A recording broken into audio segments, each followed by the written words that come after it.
Radhe everyone, कैसे हैं आप सभी लोग। आज आपके साथ शेयर करने वाली हूँ कि घर पर होली कैसे जलाई जाती है। होलिका का दहन घर पर भी किया जाता है, तो घर पर हमारे यहाँ किस तरह से किया जाता है, अपने रीति रिवाज आप लोगों के साथ यहाँ पर शेयर करने वाली हूँ। तो देखिए इस तरह से इनको बड़कोले भी बोलते हैं और हमारे यहाँ इनको गुलियाँ भी बोला जाता है। तो देखिए मैंने इतनी सारी बनाई हुई हैं, तो आप चाहें तो देखिए इस तरह से माला बना सकते हैं। हमारे यहाँ माला ही बनाई जाती हैं, तो 5 मालाएँ बनाई जाती हैं। आप चाहें तो एक माला में 5-7 गुलियाँ डालकर पिरो ले, इस तरह धागे में पिरो ली जाती हैं और 5-7 माला ज़रूर बना ले। लेकिन मैं यहाँ पे 5-7 माला नहीं बनाऊंगी। अगर आप पूरी 5-7 माला बनाकर जलाकर आपको दिखा दूंगी तो फिर मैं क्या जलाऊंगी होली में। तो बस मैंने यहाँ पर एक माला बनाई है, आपको सिर्फ एक आइडिया के लिए। देखिए एक माला बना ली है और जिस जगह आप होली जलाने वाले हैं, तो देखिए आपके यहाँ अगर कोई आंगन है तो आप आंगन में होली जला लें। अगर छत है आपके यहाँ तो आप छत पर भी होली जला सकते हैं। अगर बालकनी है तो आप बालकनी में जला सकते हैं। खुली जगह पर हमेशा होली जलाई जाती है, यानी होलिका का दहन किया जाता है। तो सबसे पहले देखिए मैंने एक पटिया रख ली है, क्योंकि छत पे थोड़ा सा चटकने का थोड़ा सा डर रहता है, क्योंकि पुराना घर है हमारा। तो मैंने एक पटिया को यहाँ पर रख लिया है। इसके ऊपर आप लीप ज़रूर लें। तो मैंने यहाँ पर हल्दी से लीपा है। अगर आपके यहाँ गाय का गोबर मिल जाए तो उससे भी आप लीप सकते हैं। उसके बाद देखिए चौक का विशेष महत्व रहता है। आटे से यहाँ पर चौक ज़रूर बनाया जाता है। तो अगर आपको चौक पूरना आता है तो आप चौक पूर लें। अगर नहीं भी आता तो देखिए इस तरह से आप स्वास्तिक बना सकते हैं। बहुत सरल तरीके से मैं इसमें वीडियो में दिखाती जा रही हूँ, आपको एक आइडिया के रूप में ये वीडियो मैंने बनाया है। अभी होली नहीं आई है तो बस आपको थोड़ा सा आइडिया हो जाएगा कि किस तरह से आपको पूजा करनी है। तो देखिए इस तरह से आप थोड़ी सी हल्दी आप ज़रूर डाल दें इसमें स्वास्तिक के ऊपर। तो देखिए थोड़े से आप डाल दें बीच में चावल, क्योंकि स्वास्तिक को कभी भी अधूरा नहीं छोड़ा जाता। तो देखिए चावल डाल दिए हैं। इसके ऊपर देखिए आपको अपने बड़कोले रखने हैं, यानी गुलियाँ रखनी हैं। तो आप अगर आपने 5 मालाएं बनाई हैं तो 5 मालाएं आप एक के ऊपर इस तरह से रख सकते हैं। देखिए इस तरह की मालाएं आपको अगर आपने नहीं भी बनाई हो ना तो आप टेंशन ना लें, आपको ऑनलाइन भी आसानी से मिल जाएंगी। और जिस दिन होली होती है उस दिन मार्केट में भी आपको 1-2 दिन पहले से मिलना स्टार्ट हो जाती हैं। तो आपको मार्केट में ये सारी चीज़ें बहुत अच्छे से अवेलेबल हो जाती हैं। तो देखिए 5 मालाएँ एक के ऊपर एक इस तरह से आपको रखना है। मैंने सिर्फ आपको दिखाने के लिए यहाँ पर एक ही माला बनाई है, इसलिए देखिए मैं इस तरह से अपने बड़कोले जो मैं होलिका दहन में यूज़ करने वाली हूँ वो बड़कोले देखिए सबसे पहले मैंने नीचे रख दिए, उसके ऊपर देखिए एक माला रख ली है। इसी तरह से देखिए आपको होलिका की स्थापना करनी है। इसी तरह बड़कोले रखे जाते हैं, मतलब माला बना लो एक के ऊपर मतलब 5-7 माला जितने भी बनाई है इसी तरह से रखी जाती हैं। उसके ऊपर देखिए खास आपको अरंडी का जो पेड़ होता है, अंडूका का पेड़ भी जिसे बोला जाता है, उसकी डाल मतलब एक उसका जो डंठल होता है ना उसको आपको बीच में ज़रूर लगाना है। तो देखिए मैंने यहाँ पे अंडूका का पेड़ का ज़रूर लगाया जाता है। ये भी आपको मार्केट में आसानी से मिल जाएगा, हमारे यहाँ आसानी से मिल जाता है, क्योंकि हमारे यहाँ इसी तरह से होलिका के पूजन किया जाता है। उसके बाद सबसे पहले देखिए आपको हल्दी चढ़ानी है, रोली चढ़ानी है, गुलाल चढ़ाना है। ये सारी चीज़ें ज़रूर चढ़ा दें आप, क्योंकि ये चढ़ाया जाता है, इनको पूजा ज़रूर जाता है। तो इसी तरह से हमारे यहाँ इनको पूजा जाता है। होली पर विशेष रहता है, गुलाल का तो विशेष महत्व रहता है। तो आप रोली, हल्दी, गुलाल आप इस पर अवश्य चढ़ाएँ। इसी तरह से हमारे यहाँ होली की पूजा की जाती है। तो अपने रीति रिवाज में इस तरह से आप लोगों के यहाँ शेयर कर रही हूँ, और आप लोगों के कैसे होता है मुझे ज़रूर बताना। देखिए क्या होता है, हर जगह के अपने अपने रीति रिवाज होते हैं। हमारे यहाँ जैसा होता है वो मैं आप लोगों के साथ शेयर कर रही हूँ। इसके बाद देखिए एक कोने में थोड़ा सा जल चढ़ाया जाता है। आप इसके ऊपर जल ना चढ़ाएं। अगर इसके ऊपर चढ़ा देंगे तो आपकी होलिका दहन थोड़ा सा अच्छे से नहीं होगा, क्योंकि जो हमारी बड़कुल्ले हैं ना वो गीले हो जाएंगे। तो थोड़ा साइड में आपको जल चढ़ाना है। इसके बाद देखिए गुलाल आप अवश्य चढ़ाएं। बार बार बोल रही हूँ, गुलाल का विशेष महत्व रहता है होली पर, तो आप होली पर गुलाल अवश्य चढ़ाएं। तो देखिए इस तरह से जितने भी आपके पास कलर हों आप अपने हिसाब से चढ़ा सकते हैं। तो मेरे पास 2-3 कलर थे तो मैंने यहाँ पे देखिए चढ़ा दी हैं। हमारे यहाँ ऐसे परिवार में सभी सदस्य मिलजुल कर इसी तरह से होली पूजन किया जाता है। सभी परिवार मिलजुल कर यहाँ पर पूजन करते हैं। यहाँ पर आप अगर माला लेकर आए हैं तो साइड में माला चढ़ा दें, फूल है तो फूल चढ़ा दें। और होली के दिन आपने जो भी मिठाई बनाई है, जो भी मतलब आपके यहाँ जो भी पकवान बने उनका यहाँ पर भोग लगाया जाता है। मैं यहाँ पर मिठाई का भोग लगा रही हूँ। तो आप अगर आपने होली के दिन जो भी आपने पकवान बनाए हों वो आप होलिका पे आप अवश्य चढ़ाएँ। बहुत हमारे यहाँ तो पूड़ी सब्जी बनाई जाती है, पूड़ी हलवा ये जरूर बनाए जाते हैं। तो यहाँ पर पूड़ी हलवा चढ़ाए जाते हैं। इसके बाद देखिए आरती करना होता है। तो घी का आप चला ले दीपक। तो देखिए यहाँ पर मैं घी के दीपक से यहाँ पर आरती की जाती है। थोड़ा थोड़ा आइडिया के रूप में आपको यहाँ पे मैं दिखा रही हूँ। तो इसके बाद देखिए आप आरती कर लें। हवा चल रही है, यहाँ पे बहुत तेज़ वाली हवा चल रही है तो डर लग रहा था कि कहीं दीपक बुझ ना जाए। तो इस तरह से देखिए आपको भोग लगाने के बाद आरती आपको अवश्य करनी है। तो देखिए हमारी आरती हो गई। धूप दीप जो भी आपने लगाए हैं वो सब कुछ होलिका मैया को आप दिखा देंगे। तो देखिए इस तरह से किया जाता है। इसके बाद किया जाता है विशेषकार होलिका में अग्नि। होलिका में हम अग्नि कैसे लगाएं।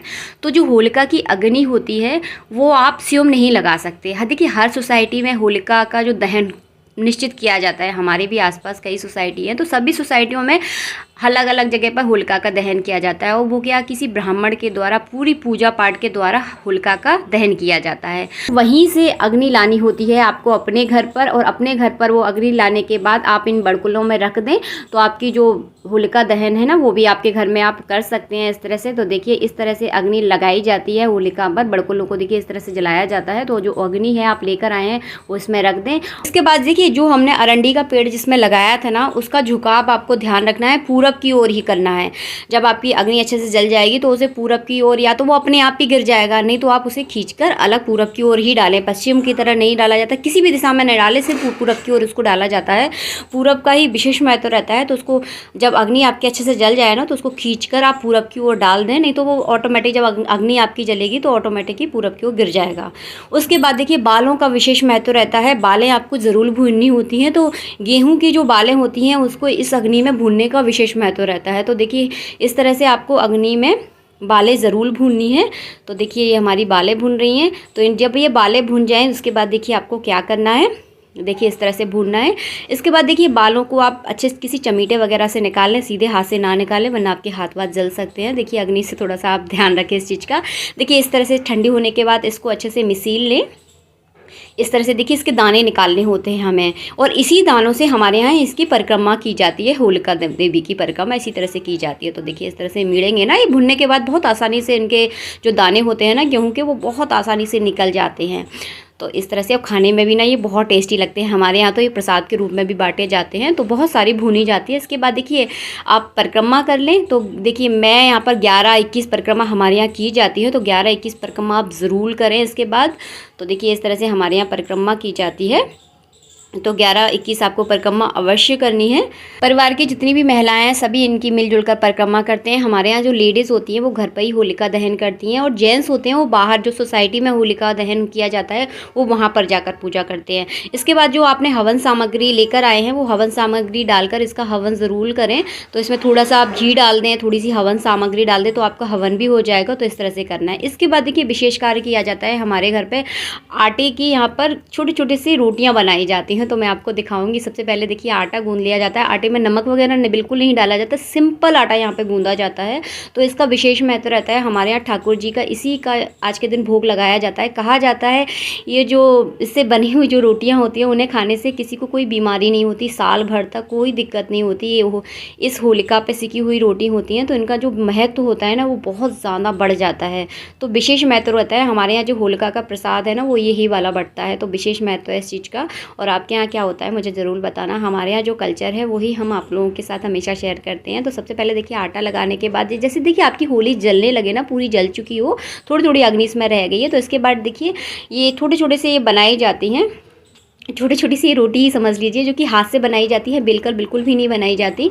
तो इस तरह से हाथ से बनाकर हम सभी लोग परिवार के जितने भी सदस्य होते हैं इसी तरह से इस पर सेकते हैं रोटियों को।